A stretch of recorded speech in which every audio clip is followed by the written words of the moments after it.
Hi everybody! Today we're going to be doing a Josh's Frogs unboxing video. So I've got 2 orders right here from Josh's Frogs. I also thought it would be a good opportunity to talk to you guys about the different types of bugs that you can feed your chameleon. So we're going to go through a couple different kinds. I'm going to be rating them on availability, so how easy it is to get your hands on the chameleon, nutrition, how nutritional the bugs are themselves, the cost of the bugs, and then a very scientific 4th term, yumminess, aka how yummy these bugs are for the chameleons, which is totally subjective, but I think would be kind of fun to go over. So without further ado, let's get into it. The first bug we're going to talk about is one that I already have on hand, and these are Dubia roaches, not to be confused with Dubai roaches, which is not even a thing, but the spelling is very similar. So these are Dubia roaches. I'm going to give these guys a 6 out of 10 for availability. They're pretty easy to order online. Lots of local reptile shops will carry them. Lots of people breed them themselves, so they're sort of easy to get your hands on, but a lot of places don't legally allow Dubia roaches. I believe Florida and Canada, for example, don't even allow Dubia roaches.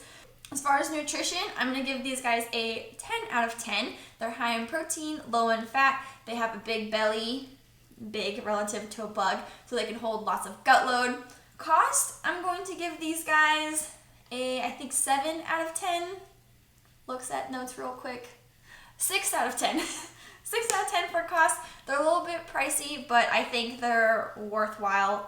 That's why a lot of people breed them. And as far as yumminess, I'm going to give these guys a 4 out of 10. My Parsons chameleon will gobble these guys up, no problem, but Neptune, will not eat dubias. He used to when he was a baby, but not so much anymore, and that's a common thing for a lot of people. It's hard for them to get their chameleons to even eat dubia roaches. The next bug I want to talk about are superworms, which are these guys housed in here. So superworms are fairly easy to get your hands on. More and more places are carrying them. More and more people are breeding them. You can even get them at commercial stores like PetSmart and Petco. So for that reason, I'm going to give these guys a 9 out of 10 for availability. As far as nutrition goes, these guys only get a 5 out of 10. Superworms aren't super awesome. No pun intended, or maybe it was. Superworms are fine. They're a great treat. They're great to add in on occasion, but a lot of chameleons get addicted to superworms and kind of look at them as candy. So keep that in mind. And then they have an exoskeleton, which can be a little difficult for chameleons to digest. As far as cost goes for superworms, they get a 8 out of 10. You can usually get a large quantity. I think I got 500 for $15 from this lady who's local to me. So you get a pretty good bang for your buck with the superworms. So they get 8 out of 10, and then as far as yumminess, I'm giving these guys a 9 out of 10. If Neptune had it his way, he would give them a 20 out of 10 because he loves supers, but they're pretty popular and a lot of chameleons like them. So these are the 2 bugs that I already had handy. We're just gonna move these guys out of the way. So now we get to open this box. So I already know what this one's gonna be, but I will open it for you guys so you can also see.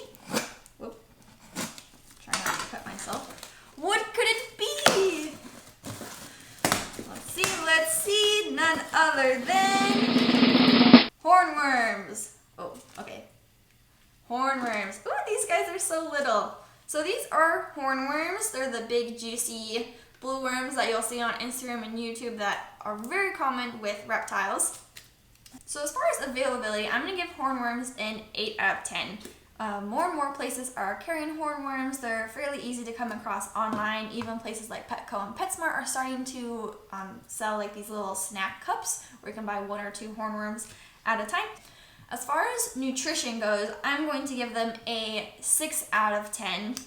They're great for hydrating your chameleon because they're full of juice and water and moisture and all that good stuff. So they're great there, but they're not necessarily high in protein or things of that nature. So that's why they only get a 6 out of 10.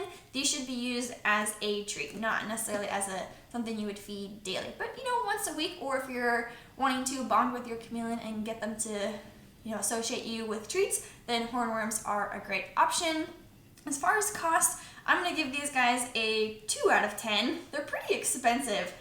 Typically, a cup of 25 Hornworms will run you around $20, if not more, plus shipping. The ones in PetSmart and Petco, I think I saw at one point for one worm was like $2.50. Like, when you can get 500 superworms for like $15, hornworms are very expensive in comparison, so another reason why you should use them as a treat. As far as yumminess though, these guys get a 10 out of 10. I don't know a single chameleon that doesn't like hornworms. Maybe some baby chameleons are a little hesitant because they can get pretty beefy. But generally speaking, chameleons go goo-goo for hornworms, and like I mentioned, they're a great treat and great way to bond with your chameleon. Alright, so let's see what else we have in this box here. So our hornworms.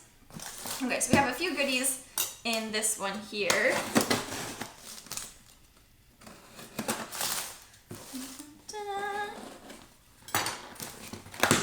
Okay. This guy. Okay, so right on top I can tell that these are going to, oh, maybe these should be the waxworms. Yeah, I just think I ordered a bajillion of them. Okay, so usually the waxworms come in these blue containers, which is how I can tell without even seeing through this that these are most likely the waxworms. So the waxworms get a 8 out of 10 out of availability. More and more people are carrying waxworms. They're very easy to come across online. Petco and PetSmart, I've seen them once or twice, so I think they're becoming more popular to have. As far as nutrition goes, I'm giving waxworms a 4 out of 10, and I know that's a low score. The reason for this is because they're high in fat. So these are also a great treat, but not something I would feed on the daily. If you have a chameleon that's a bit overweight, I'd probably avoid feeding them waxworms for a bit because they are high in fat. As far as cost goes, these guys get a 7 out of 10. And as far as yumminess, these guys also get a 10 out of 10. Waxworms are a popular favorite between all of my chameleons, especially with Neptune. And what's pretty cool is that these guys can actually pupate, so go into a little cocoon, and then hatch into wax moths, and then they can fly around. So that's fun for your chameleons to hunt down. So here are our waxworms. Let's see what else we have in the box. Oh, ho, ho. Okay, looky here. So these are our black soldier fly larvae. So there are 1,000 in here. I got quite a few, but black soldier fly larvae are awesome. As far as availability goes, I'm giving these guys a 7 out of 10 for availability. Again, becoming more common. They're not super easy to get your hands on, but it's not impossible.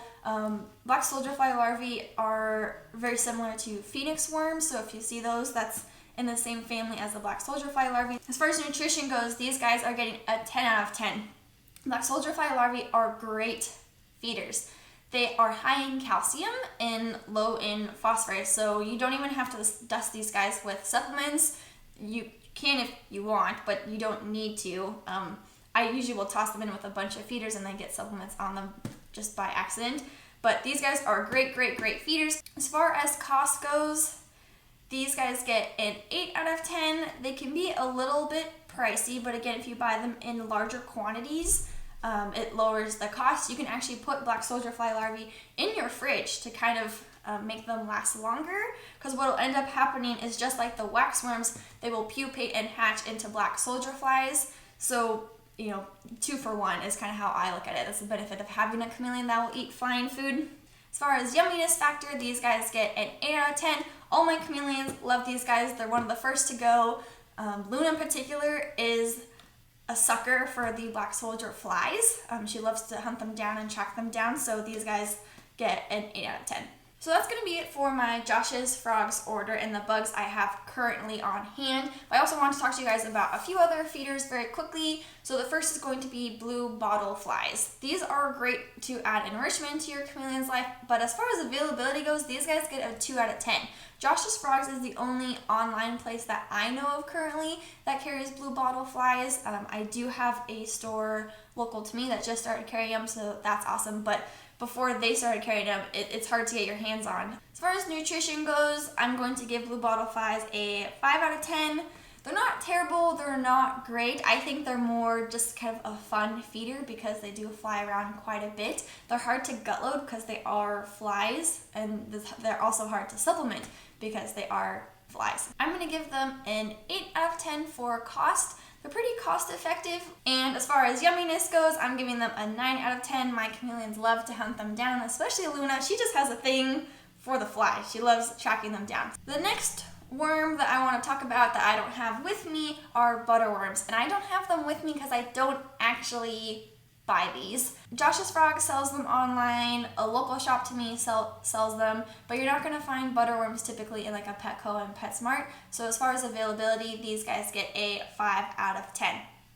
For nutrition, I'm giving these guys a 3 out of 10. They're high in fat, so like I would put them in the same category as say the Waxworms and the Hornworms, where you use them as a treat. A word of caution, and the reason why I don't feed my chameleons these, some chameleons have been known to get an allergic reaction to Butterworms. But basically you'll get these dark black patches on your chameleon, and it has to do with how the butterworm was treated through like the radiation process or something like that before your chameleon eats it. So people have been able to feed them just fine with no allergic reaction, but I don't really want to risk that, and I have plenty of other types of bugs that I can feed my chameleons, so I just play it safe and don't feed them. As far as cost goes, the Butterworms are going to get a 7 out of 10. They're not super expensive, but they're not super cheap either. I would, so 7 out of 10. And as far as yumminess goes, I'm going to give these guys a 9 out of 10. Even though I haven't fed my chameleons Butterworms, just from what I've heard from other keepers, they are a popular favorite and they're a great treat. Okay, so I have 3 more bugs I want to cover quickly. So the next one is going to be crickets. I did a whole video on why I don't feed my chameleon crickets, so I'm going to link that up above here. But as far as availability, crickets get a 10 out of 10. Crickets are super, super easy to get your hands on. You can get them at Petco, PetSmart, you can buy them online. Like, they're just super, super easy to get your hands on. As far as nutrition, crickets are going to get a 5 out of 10. This is because they're high in phosphorus and low in calcium. It's a 3-to-1 ratio, so they're not a great feeder. They do have a bit of protein, but not as much protein as some other feeders. As far as cost goes though, crickets get a 10 out of 10 because they're probably one of the cheapest feeders that you can get, especially when you buy them in bulk. As far as yumminess, I don't actually feed my chameleons crickets, but I'm going to put them in the same category as a staple, and just from what I've heard, like most chameleons like crickets, so I'm going to give them a 7 out of 10. Next feeder are silkworms. These guys get a 2 out of 10 for availability. Maybe I should give them a 1 out of 10. I think I'm going to give them a 1 out of 10. The reason why is because they're near impossible to get your hands on. I've been able to get silkworms once, and like having Neptune for almost 2 years. I've been able to get silkworms once. They're very, very hard to get your hands on. Lots of people carry them, but they're out of stock constantly. Even Josh's Frogs, I've ordered them from them before, and then they had to refund me because they were out of stock of the large silkworms. They only had like the teeny tiny ones, which don't help me. As far as nutrition, I'm going to give them a 9 out of 10. People will rave about the nutritional content of silkworms, and they're great to hydrate and protein and low in fat, and plus they look cool. That's nothing to do with the nutrition, but they're a great feeder if you can get your hands on them. As far as cost goes, I'm going to give these guys a 2 out of 10. They're pretty pricey, to be honest, to get silkworms, not to mention you have to have the chow in the food, and like the mulberry leaves for them. Again, this is why people breed their own bugs. As far as yumminess, the one time I was able to get my hands on silkworms, Neptune loved them, so I'm going to give them an 8 out of 10. Mealworms get a 10 out of 10 for availability. Just like crickets, mealworms are super easy to get your hands on at different commercial stores, reptile shops, online. They're a very, very common feeder. As far as nutrition goes, they're going to get a 2 out of 10. And mealworms are not recommended as a feeder for a chameleon. The reason for this is they've got a hard exoskeleton that is difficult for the chameleon to digest. Mealworms are going to get an 8 out of 10 for cost. Pretty cost effective, I think. I don't personally buy them because they're not recommended for chameleons, but from the research I've done, 8 out of 10. And as far as yumminess goes, again, I haven't fed them to my chameleons, but I've seen, people talk about them and heard people talk about them, so I'm going to give them a 7 out of 10 for yumminess. Whew! I have no idea how long this video is going to be, but that was a lot of bugs and a lot of numbers, and hopefully you found it interesting and an unboxing video that was a little more exciting than me just pulling things out. Hopefully I'm giving you some useful information about bugs and what you can feed your chameleon. And there are other types of bugs. I didn't cover every single bug, but these are pretty much the most common ones that you can get your hands on. Good things about them, bad things about them, you know, good information, hopefully. If you enjoyed the video, be sure to give it a thumbs up. Leave any questions or comments down below. Feel free to subscribe so you know when I post a new video. You can follow Neptune and all my chameleons on Instagram at Neptune the Chameleon. Thank you so much for watching and have a good day. Bye! Apollo, you look like a starfish. Showing everyone your junk. What are you doing, Gooby?